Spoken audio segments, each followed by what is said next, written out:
Hi everyone, it's Naomi Kanaika from Encouragement from the Word of God. Happy Saturday.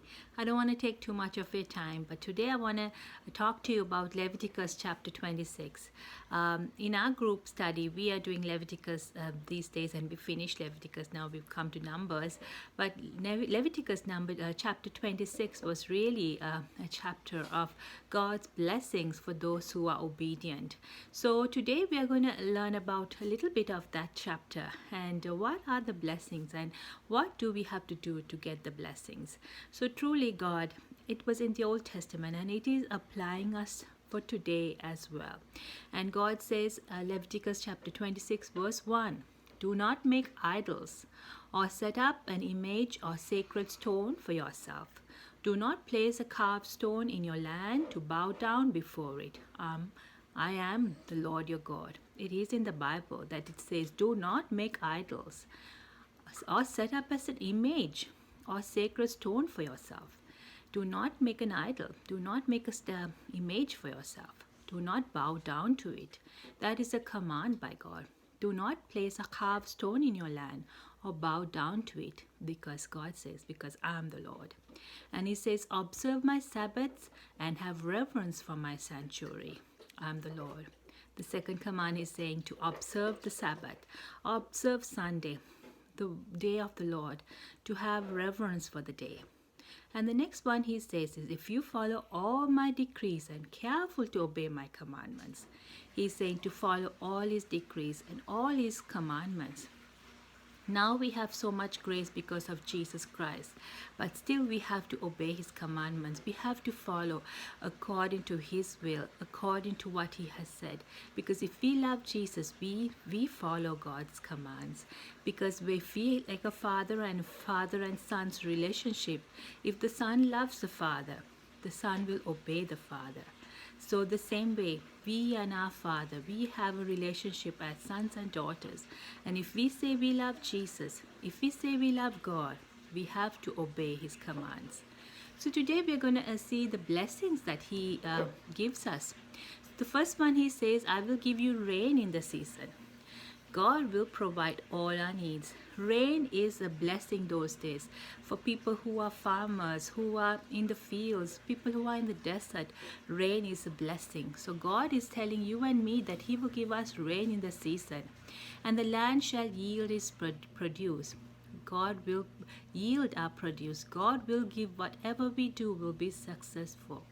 And the trees of the field shall yield its fruits. This is mostly when they were the farmers, when they were in the fields, when they were in the desert, and that whatever they have, God gave them produce, and God gave them fruit. And then he says, your threshing shall overtake the vintage. The vintage shall overtake the sowing. God is saying that before you can sow, you would have a harvest, like everything will overtake you. Sometimes have you seen in your life that blessings come after each other? The blessings overthrow each other and come in a row that you can't contain. You don't have room to contain it. God is faithful and he is promising us that. And he says that he will give peace in the land, and you shall lie down and no one shall make you afraid. That is amazing. God says you can lie down in peace and you will not be afraid, because my presence, my protection will be upon you. And God says that you shall eat the bread to the full and live securely in your land. God says that you would have everything you need, that God will provide all your needs. And he says, I will remove dangerous animals from the land, and no sword shall go through your land. It can be dangerous animals, dangerous sicknesses, dangerous diseases God will remove from our land. And God says, you shall give chase to your enemies, and they shall fall before you by the sword. All the enemies, the enemy, the Satan is defeated. Who is our enemy? He is Satan. He is defeated in our life.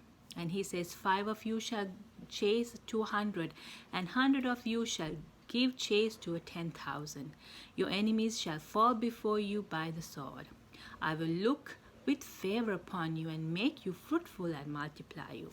God will give us his favor, and he will look on us with favor. And he says he will make us fruitful, and we will multiply.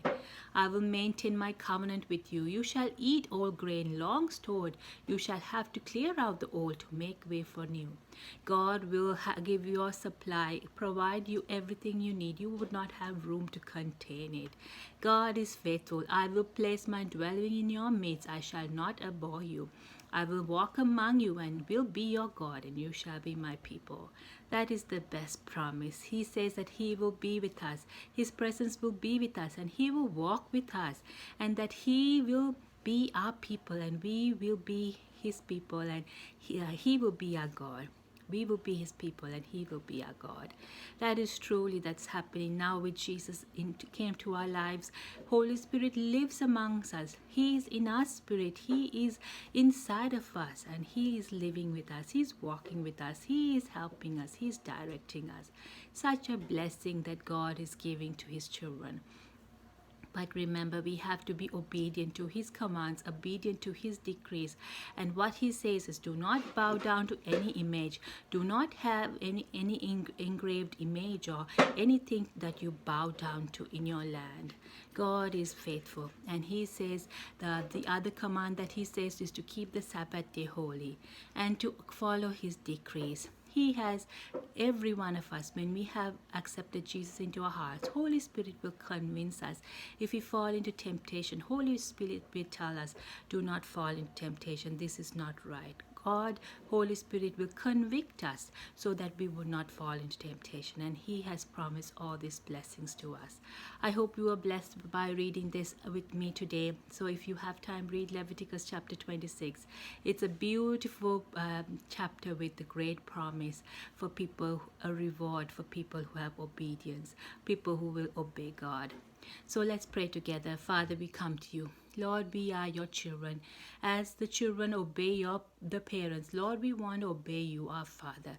Lord, I pray that you forgive our sins, that you forgive the land, the sins in our land, Lord. And as you have promised blessings on our land, as you have promised blessing to your people, Lord, I pray that you cover our houses, cover our families under the blood of Jesus, and that we would have nothing low in our house, that it'll be running, overflowing, that you will provide all our needs, that you will be our God and we will be your people, and that you walk with us, and that your presence would be upon our lives.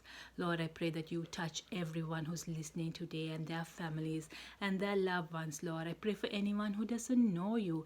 Lord, open their hearts, soften their hearts, that they would say, Jesus, come into my heart, be my Lord and my Savior. And Lord, go into their hearts and be their Lord as they repent of their sins, that you will be the Lord and the Savior of their life. In the mighty name of Jesus we pray. Amen. I hope you are blessed today. I just want to sing one song. It's called Blessed Be Your Name. Blessed be your name in the land that is plentiful, where your streams of abundance flow. Blessed be your name. Blessed be your name when I'm found in the desert place. Though I walk through the wilderness, blessed be your name. Every blessing you pour out, I'll turn back to praise. When the darkness closes in, Lord, still I will say, blessed be the name of the Lord. Blessed be your name. Blessed be the name of the Lord. Blessed be your glorious name. Blessed be your name when the sun's shining down on me, when the world's all as it should be. Blessed be your name. Blessed be your name on the road marked with suffering, though there's pain in the offering. Blessed be your name. Every blessing you pour out, I'll turn back to praise. When the darkness closes in, Lord, still I will say, blessed be the name of the Lord. Blessed be your name. Blessed be the name of the Lord. Blessed be your glorious name. You give and take away. You give and take away. My heart will choose to say, oh, blessed be your name. You give and take away. You give and take away. My heart will choose to say, Lord, blessed be your name. God is faithful. I just have a testimony I want to share with you. I think I shared it with my Facebook friends and some of my friends. And God has been good. I just want to say about his blessing. My son, who was supposed to have a catheter done to correct his valve that is in his heart, that was done when he was 2.5 years old. Now almost he's 13 years old. So almost 12 years he's had this the conduit in his heart that is getting old, and for 12 years it's been in his heart. And every year we go to sick kids to check up his heart, and they check, and last year they said that they have to repair it. Sorry. They have to repair his conduit because it's getting old now, because almost 12 years. And so they said we'll do a balloon treatment that is through his growing. They're sending a thin tube, and it's going to be like a cat procedure where it'll go and put a net around his conduit. So it was temporary fix that they were going to do. And the cardiologist said, overturn, we'll have to do an open heart surgery. And he's already had 3 open heart surgeries. So I know the experience of having open heart surgeries, where it's a long process to recover and all that. So I was praying to God, and God was faithful. We've been praying, the community of children of God. We've been praying and lifting Jesus' name up.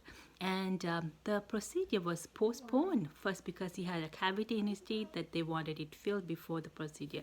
So it was postponed 2 times, and I was wondering, it usually never happens like this.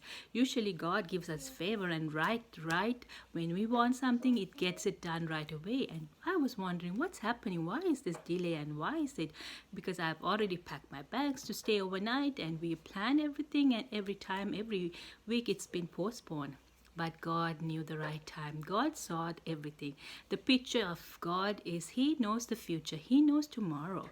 And He saw what is best for him. So what happened, because of the delay, the cardiologist contacted another cardiologist, and they talked about it, and they said, they will try this on Jason, a cat procedure where they would take his old conduit and replace it with a new conduit. That is like having a new heart, so that he doesn't have to have open heart surgery, that he doesn't have to have far away to think of worrying of having temporary fix, but it's going to be a permanent fix for a long time till he's an adult. And God is able. God is faithful. It's a miracle, because it is like a new part of, he will get a new conduit in his heart, and he will have a new heart. So even though sometimes you're waiting and it is delayed, and we're praying, what's happening? It's postponing. Things are not happening, especially for someone who's waiting for a child to be, was praying to God for so many years for a child. And I know in my situation, I have waited for God for my children, and I've cried for my sons. I've waited 4 years for me to have my twin boys, and for my daughter I waited 10 years, and after 10 years he gave me a daughter. So don't give up. If you're waiting for a baby, if you're praying on God for something very important that you are wanting from God, if you're praying to God for marriage to be improved, and your spouse and you to get along together, if you feel like your prayers are not being answered, do not give up. Keep on praying, keep on praising God while you are waiting. The time you're waiting, the season you're waiting is so important, because that is the time the fertilizer is in the seeds. The seed is in the ground, it's the plant is growing, but the time that is growing, the fertilizer, the water, the sun, everything is needed for the plant to come come up. So sometimes, especially winter time, we don't see anything, no plants, no flowers, because they are growing inside. And when the snow melts, when the sun comes, when the spring weather comes, the plants are coming up and you'll see blooming beautiful flowers. So if you're believing for a child, I pray and I prophesy in the name of Jesus that God will give you a child, and your waiting time is not wasted. And so wait faithfully. And if you are waiting for your marriage to come together, if you're waiting for your children to come home, if you're waiting for finances, for God to provide for you, if you're waiting for a job, whatever you are waiting, nothing is impossible to God. God is able, and He knows the right time, He knows the right place, but we have to wait patiently. We are like the seed planted on the ground, but if we put a rock on it, or if we don't water it, if we don't give the sun, what will happen? The seed might not come up because there is a huge rock on top of the soil, and we are not putting water. But we have to, while we wait, we have to read the word of God. We have to expose ourselves and worship God, praise God, listen to worship music, praise God while you're waiting for your marriage breakthrough. Whatever you're waiting for, God will make it come through. So I want to encourage you today. Sorry for taking a lot of time on your Saturday, but I hope that this will bless you. God is faithful. Hang in there and remember that there is a blessing for those who are obedient. God bless you. Bye.